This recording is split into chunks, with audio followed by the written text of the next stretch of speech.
Hello guys, welcome to my another video. সবাই কেমন আছেন? আশা করি সবাই ভালো আছেন। आज हम आ चुके हैं नेपाल में। হ্যাঁ গাইস, আজ আমরা চলে এসেছি নেপালে। আমরা কাঠমান্ডুতে আছি এখন বর্তমানে। এখন তো এই নেপালে আমরা অনেক জায়গায় গিয়েছি, তার মধ্যে একটি হলো স্বয়ম্ভুনাথ মহাচৈত্য। এই স্বয়ম্ভুনাথ মহাচৈত্য, যা স্বয়ম্ভুনাথ স্তূপ নামে পরিচিত, নেপালে কাঠমান্ডু উপত্যকার সবচেয়ে পবিত্র বৌদ্ধ স্থাপনের মধ্যে অন্যতম। এটি বানর মন্দির নামেও পরিচিত, কারণ এখানে বহু বানর দেখা যায়। এই স্তূপটি বৌদ্ধ ধর্মের অন্যতম প্রাচীন ও গুরুত্বপূর্ণ তীর্থস্থান। তাহলে চলুন এই স্বয়ম্ভুনাথ স্তূপটা ঘুরে দেখা যাক।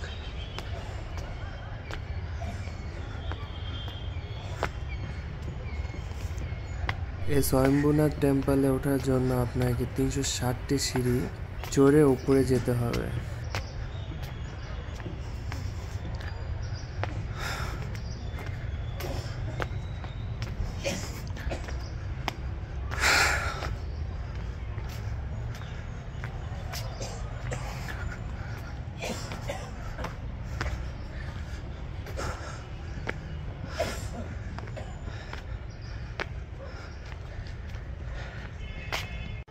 নেপালে সাধারণত বছরের বেশিরভাগ সময় ঠান্ডা পড়ে থাকে, কিন্তু এই সিঁড়ি চড়তে চড়তে আর এই রোদের মধ্যে দিয়ে আমার অনেকটা গরম লাগছে এখন বর্তমানে।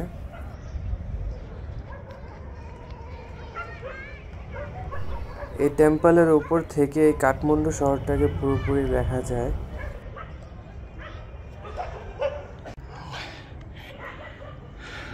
আমরা প্রায় টেম্পলে এসে পড়েছি। এখান থেকে আপনার টেম্পলটা দেখা যাচ্ছে। তাহলে চলুন উপরে যাওয়া যাক।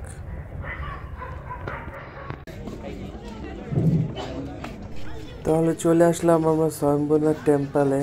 এখান থেকে পুরো কাঠমান্ডু শহরটাকে দেখা যাচ্ছে। কুয়াশার কারণে ওই দূরের পাহাড়গুলিকে স্পষ্ট দেখা যাচ্ছে না। হয়তো এই কুয়াশাগুলি না থাকলে পাহাড়গুলিকে স্পষ্ট দেখা যেত।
আজকের জন্য এটুকুই। Thank you for watching guys. If you like my video, please subscribe to my channel and press the bell icon. দেখা হবে আপনাদের সাথে নেক্সট ভিডিওতে। তব তক কে লিয়ে अलविदा।